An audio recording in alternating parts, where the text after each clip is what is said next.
ذمہ داری اٹھائی ہوئی ہے جو آنے والے نسلوں کے آپ سوشل میڈیا پہ دیکھ چکے ہیں کہ جسم ہماری مرضی، ہم جو کچھ کر لے، خداوند عالم نے ہمیں آزاد خلق کیا ہے.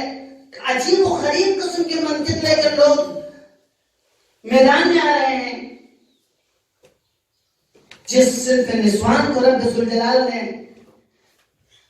عظمت دی، خداوند عالم نے ان کو ایک درسگاہ کے طور پر بچوں کی تربیت کے لیے رب ذوالجلال نے مختص کی، وہ اپنی تربیت کو بھول چکے ہیں.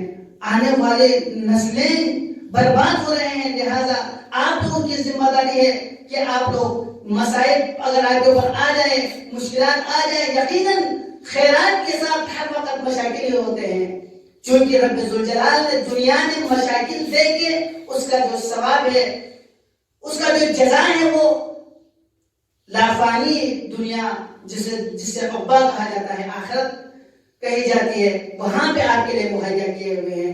لہذا آپ لوگوں سے ہمیں امید ہے یہ نسلیں اگر آپ بنائیں گے، ان کی آپ تربیت کر لیں گے تو آنے والی نسلوں میں ہمیں امید ہے کہ انشاءاللہ جو نعرے ابھی بلند ہو رہے ہیں، جو بکواسات ابھی دیکھنے میں مل رہے ہیں، انشاءاللہ وہ دوبارہ ہمیں نظر نہیں آئیں گے. رب ذوالجلال سے دعا کرتا ہوں کہ پروردگار ہمیں ائمہ معصومین علیہ السلام کی سیرت طیبہ پر چلنے کی توفیق عطا فرما.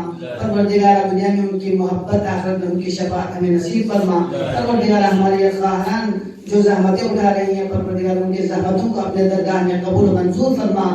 پروردگار ان کے دلوں میں نور قلوب محمد آل محمد منور فرما.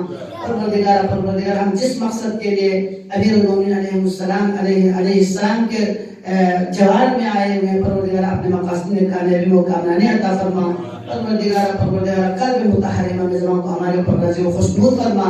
پروردگار ہم جو قدم اٹھائیں وہ خلوص کے ساتھ اٹھانے کی ہمیں توفیق عطا فرما. پروردگار امام زمانے کے ظہور میں تاجر عطا فرما. ان کے نیک اعوان و انصار میں ہمیں شمار فرما برحمتک یا ارحم الراحمین. وآخر دعوانا ان الحمد للہ رب العالمین. محمد و آل محمد صلوات